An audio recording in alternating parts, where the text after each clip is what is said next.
आगरा के prelude public school में cyber जागरूकता कार्यशाला का आयोजन किया गया, जिसमें प्रसिद्ध साइबर सुरक्षा विशेषज्ञ डॉक्टर रक्षित टंडन ने छात्रों को आज के समय में निरंतर बढ़ते जा रहे विभिन्न साइबर अपराधों पर विस्तृत प्रकाश डाला। विद्यालय के निदेशक डॉक्टर सुशील गुप्ता एवं प्रधानाचार्य अरविंद श्रीवास्तव ने नवाकुर भेंटकर उनका स्वागत किया। इस सत्र का उद्देश्य छात्रों को डिजिटल परिदृश्य में सुरक्षित और जिम्मेदारी से नेविगेट करने की चुनौतियों के प्रति संवेदनशील बनाना था। डॉक्टर टंडन ने अत्यधिक स्क्रीन समय के कारण होने वाले डिजिटल डिमेंशिया जैसी समस्याओं पर चर्चा की और बच्चों में छिपी हुई डिजिटल लत और सोशल मीडिया के बढ़ते प्रभाव के बारे में बताया। निदेशक प्रिल्यूड पब्लिक स्कूल, आजकल साइबर क्राइम जो हो रहे हैं कितने ज़्यादा हो रहे हैं, उससे कितना लोगों के शेयर्स, लोगों के पैसे, लोगों के बैंक अकाउंट कितने हद तक जा रहे हैं कि इस साइबर क्राइम से बच्चे सुसाइड करने तक के लिए उत्प्रेरित हो रहे हैं। आज बड़ी खुशी की बात है कि डॉक्टर रक्षित टंडन, जो कि मेरी समझ में हिंदुस्तान में साइबर क्राइम को पूरी तरह से डिटेलिंग करने में किस तरह से रोका जा सकता है, किस तरह से उसको मैनेज किया जा सकता है, इससे बड़ा कोई मैं नहीं समझता कोई नॉलेजेबल आदमी है।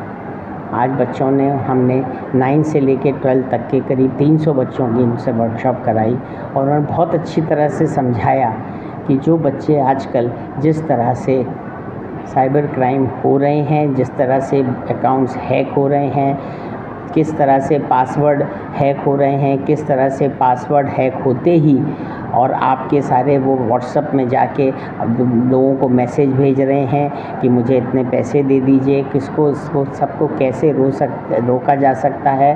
और उन्होंने पासवर्ड के साथ साथ पास कीज़ के बारे में बताया कि अगर आप लोग पास कीज़ का यूज़ करेंगे तो शायद आप क्राइम कम होंगे। तो मुझे पूरी उम्मीद है कि इस तरह से बच्चों के सेशन कराने से और क्या कहते कुछ ना कुछ बच्चों को लगेगा कि नहीं हमें ये करना चाहिए। और उन्होंने सबसे ज़्यादा महत्व दिया स्क्रीन टाइम पे कि भाई बच्चों को स्क्रीन टाइम अपना बहुत कम करना चाहिए।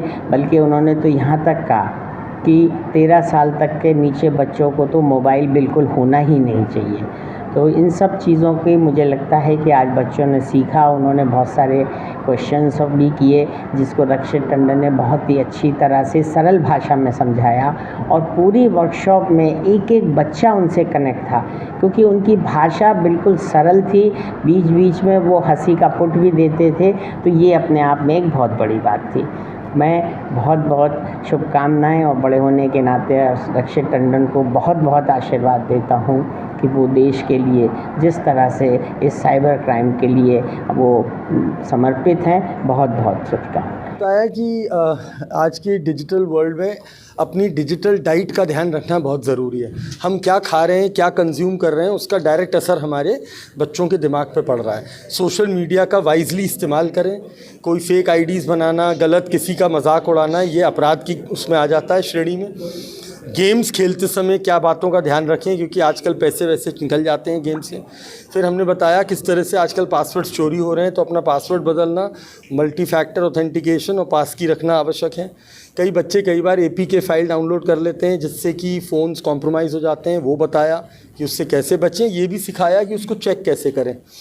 और हमने बताया बच्चों को कि अपनी साइकोलॉजी, जो मेंटल साइकोलॉजी है, क्योंकि अभी 2-3 रिपोर्ट्स आई हैं जिसमें ये बताया गया है कि बच्चों को अगर हम ज़्यादा स्क्रीन टाइम दे देते हैं तो उनकी डायरेक्ट मेंटल हेल्थ पे असर पड़ता है। तो हमने ये बताया कि अपने स्क्रीन टाइम को कंट्रोल रखें।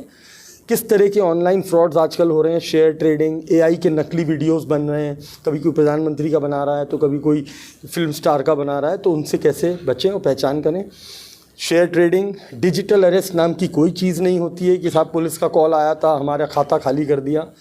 और हमने बताया कि अगर कोई अपराध हो जाए तो 1930 पे सूचना करें और cybercrime.gov.in पे अपनी कंप्लेंट दर्ज करें।